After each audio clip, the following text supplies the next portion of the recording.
welcome to our palace. Our good future congressman is going to introduce through that our good friends, Indian community. Please come on. Hi, good evening, everybody. It's my pleasure and honor to introduce the candidate for the 7th Congressional District, our own Ed Potosnak. He has a great involvement in the Indian community as well as the other communities. He is a teacher, science teacher into the school, so he clearly understands the education-related issues. Also, he is teaching into Rutgers University. So he also understands the issues that the kids and the young generations they are facing. Being involved in many different communities and all across different platforms, he clearly understands the different issues that statewide that we are facing in terms of the small businesses, education, and a lot of other things. Ed has proven the leadership and throughout his career. And we are here to support Ed, and whatever it takes, we'll have to make the winner into our 7th district. So let's hear Ed Potosnak. Thank you. Thank you. I want to thank Mr. Jasani for putting this together, Mr. Patel, Mr. Mehta as well for their help with tonight's event, and all of you for coming here. To join me in what is an important part of our political process, and that is public debates. My opponent has chosen to do a limited number of debates. I've accepted debates, every invitation that I've received, and it's been a great honor and a privilege to have the opportunity to be here before you and tell you a little bit about me and hear from you the questions that you have as well. My name is Ed Potosnak. I'm a science teacher and also a small business owner. Born and raised here in New Jersey. I put myself through 2 degrees at Rutgers to become a chemist and then to become a teacher. I grew up working alongside my parents in a small business, making batteries for police and firefighters, also first responders. So I know how to create jobs. But I also understand the struggles of our small businesses, the difficulties that we face in these tough economic times. And I know that small businesses are the engine of our economy, that they're the best way to get people back to work. And I support our small businesses to give them access to loans so that they can build and expand their businesses or create new businesses and enhance the businesses they have. And I also support making sure that our businesses have the opportunity to make investments in capital equipment and write those investments off over a short amount of time rather than over many, many years to help stimulate people investing in equipment upgrades, put people to work in installing that equipment, and also to maintain that equipment. My opponent is a third-generation politician. He's never had a job outside of politics. And he doesn't understand the struggles not only of our businesses, but our families in these tough economic times. And I'm committed to creating jobs. Unlike my opponent, who spent 59 seconds in the entire last Congress, that's 2 years, talking about job creation. We need to get people back to work. And again, small businesses help us to do that, but also investing in research and development so that we can be the most innovative nation and find cures to diseases and meet our energy challenges through new green alternatives. And I know that when America puts its mind to something, we can do it. We put a man on the moon, and now we're struggling with this energy problem. We also used to rank top of the world in education, and now we're in the bottom third. And we put people to work building things like TVs and radios, and now we're shipping more and more jobs overseas and struggling with this unemployment. What we need to do is help put people back to work, and that's what I plan on doing. I have the real-world experience. I have the understanding of the struggles of our families, but I also have a commitment to you to make sure that you have a representative in Washington fighting for you, fighting for our children and their future, fighting for our seniors, so you have access to good health care, have the support that you need, because you've been doing all the right things throughout your career. We need to be there for you and support our senior centers and our extended long-term care facilities. They're so important to our community to make sure we make good on that promise. And our children, to make sure that they have access to a high-quality education, that every student who wants to can afford to go to college. That's the America that I believe in. That's the America that I will fight for. And making sure, lastly, that we have an improvement to our immigration policies. There are far too many people who are looking to come to America to immigrate, and we need to update our policies. Update our family immigration system so that loved ones who are separated by not only miles but continents can be reunited with their loved ones. And in Congress, you have my commitment that I will fight every day for all of us to ensure that our children have the opportunity to contribute and be successful in our country. And I want to thank you for the opportunity to be here, and I look forward to some of your questions about how we can move our country forward together. But before I take your questions, I want to just ask you for your support.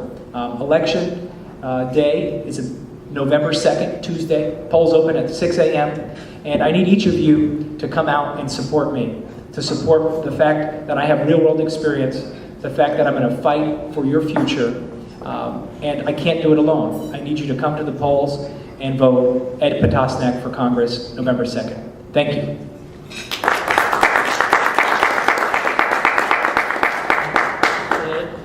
Thank you very much for coming in very short notice. We have so many congressmen in Washington. I was rocket scientist, and now we need one more science teacher in Washington.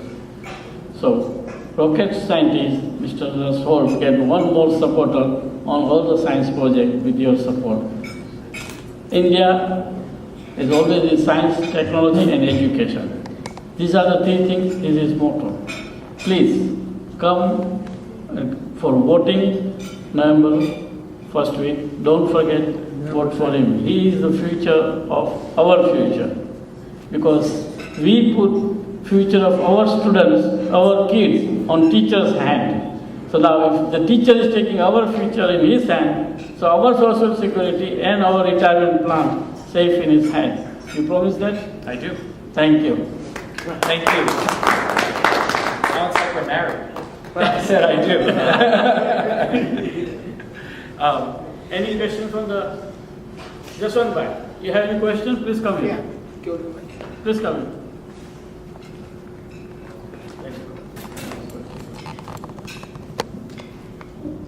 My name is Jaswant Modi. I'm from Vistara, New Jersey. I'm active in our Indian race organization in the tri-state area. As a teacher, I think you will be aware about our curriculum. They are teaching in high school as well as the primary school and secondary and middle school, as well as in college. Would you like to make a change in a curriculum? Because right now, in his curriculum, there is no international flavor of geography, history, are inside the part of the education. And just looking at that, there are several people who wouldn't know even Hawaii is a part of USA or Hawaii is part of other country, which I have heard comment in the TV sometimes, and I was just wondering, and they are PhD even. So I was just wondering, what are the actions you are looking forward to take? It's a great question, and it's somewhere that definitely we can make improvements, because not only in international, I don't want to say necessarily relations, but understanding of our history and our world cultures, it deepens our ability to work with one another and have diverse solutions to the problems that we face through partnerships. We are living in a global economy, and the solutions that we face today are not going to be solved by any one country. We're going to be able to work together to meet those challenges. And I'll add to that, not only our international knowledge and building relations between nations, but also financial literacy. I mean, one of the things this economy has shown us is that if we don't understand the documents that are being put in front of us for our mortgages, the predatory lending that was happening with banks that has now ended. My opponent opposed ending those practices, but ending predatory lending. is critical, but it's also important for all of us to be informed as consumers, the products that we're buying, those financial products. So financial literacy is important. Making other improvements in education to make sure that kids, no matter where they are, have access to a high quality education is critical. And we have a long way to go to understand all of our cultures, to make sure we take the best and brightest solutions to our challenges. And I think that's an area in our education that we can improve. I will say in my classroom, when I was teaching chemistry, I also taught it in a very multicultural way, asking students to join with me and share with their colleagues and peers in the classroom about any holidays and different events that were happening to help us all understand each other better. And I think that's something that I think all teachers should encourage, and I know many do, but we can also create some space in the curriculum for more understanding between nations and our history and geography to improve our education system here in the U.S. because, again, it's a global economy that we're living in. It's a world. What changes in one place affects us everywhere. So thank you for that question. Yeah?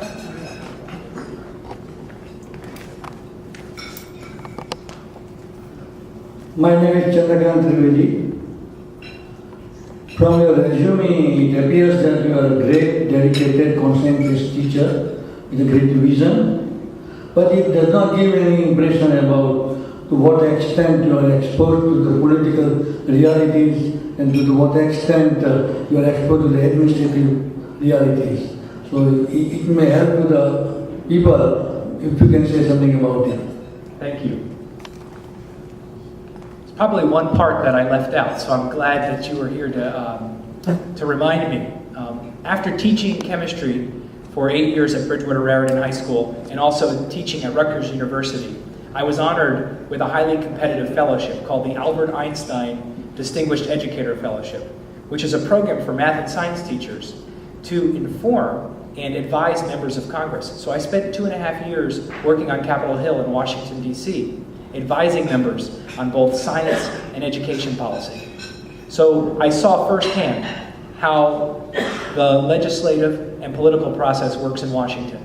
And I became very frustrated at the partisanship, how members of Congress were more interested, folks like my opponent, in making sure they win their next re-election, keeping their own job. They put that ahead of doing the right thing for our families.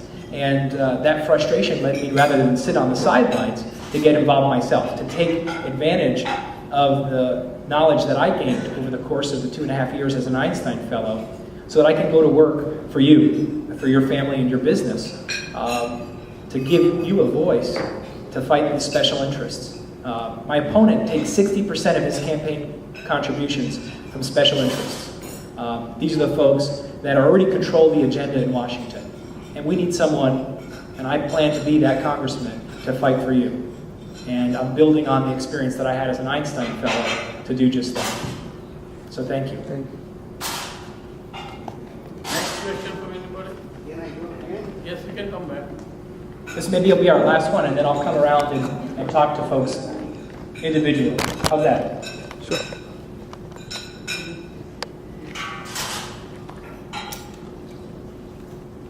Lately, Governor Christie made a comment that New Jersey state is the third one in a dare, in USA out of 50 states. And I personally think every district, every county has a responsibility to overcome that dare. What are the things you are thinking or thinking about taking the steps that which can minimize our debt? It's a huge problem, which is twofold. One is out-of-control spending at the federal government, which is shouldering all kinds of burdens onto our children and our future. And then, in addition to the spending, a lack of leadership in the members of Congress to step up and make recommendations for cuts. My opponent, Congressman Lance, last year made not a single recommendation for a cut in our federal spending. He did not find one program that we could make a reduction to get spending under control. So I'm a fiscal conservative. I think making sure we live within our means, just like you do in your family and I do with mine, to make sure we live within that means making difficult decisions. That means getting our priorities right, making different choices. So what would I cut at the federal level? We have to get out of the wars in Iraq and Afghanistan. We need to make sure that our soldiers that are fighting so bravely for our freedom and the sacrifices that their families are making are respected. And also the money that we're spending, that we spend that here, not only to pay down our debt, but to get our priorities right again. We have to end the tax breaks for companies that ship jobs overseas. For our oil and gas industry, $80 billion that we give to oil and gas industries in subsidies. And we spend only $2 billion in alternative energy research. We have to tilt that scale and use some of that money to pay down our debt. But we also know the best way for us to pay down our debt is to have a strong economy. And that means getting people back to work and making sure we support our small businesses to do that. I can go on and on with lots of areas that I think that we should cut. But I'll tell you one example, sort of a story. When I was an Einstein Fellow down in Washington, I worked on a piece of legislation to improve math and science education called the Enhancing Science, Technology, and Engineering Education Act. And what that bill did was took $3 billion that we were spending across the federal government and set clear goals that there's 12 agencies that spend that $3 billion. And they just do their own thing. There's no coordination. There's no collaboration. There's no cooperation. So what this bill did was set out goals, because we know when we have goals, we can achieve them. We tell our children if they get an A on a test or an A in a class, they can have something. Maybe they can watch TV. And we need to set the same sort of goals for our nation. We need to make sure our students are prepared in science and mathematics, that we have more women and underrepresented minorities involved in science and mathematics, that not only we improve the quality, but also the quantity of STEM, science, technology, engineering, and mathematics majors, and folks going into those professions. Once we set those goals, we can achieve them. That also helps with our spending, because sometimes the federal government has two programs doing the same thing, and we can consolidate them and invest our money where we're going to get the most out of our investment, the programs that are working the best. And that's what the piece of legislation that I helped to craft, that's what it does. And there are lots of examples like that across the federal government where there's a lack of coordination and redundancy, where we can have consolidation and really save money. Because the government's big, and we need to streamline it to make those improvements. That's in our interest, both for economic security, our fiscal sanity, make sure everything's in order, but also our long-term prosperity. So our children are not going to be burdened with this huge debt. And so I think it's a great question, something I'm committed to doing. Thank you. So I want to thank you guys. Thank you. And I'm also looking forward to joining some of the food. I want to thank Mr. Gisani again for welcoming us here at the Royal Albert Palace, and then also to Mr. Patel and Mr. Mehta for helping to put together today's event. And I look forward to seeing you all again. The election's November 2nd, and I need your help to be your next congressman. Thank you. Thank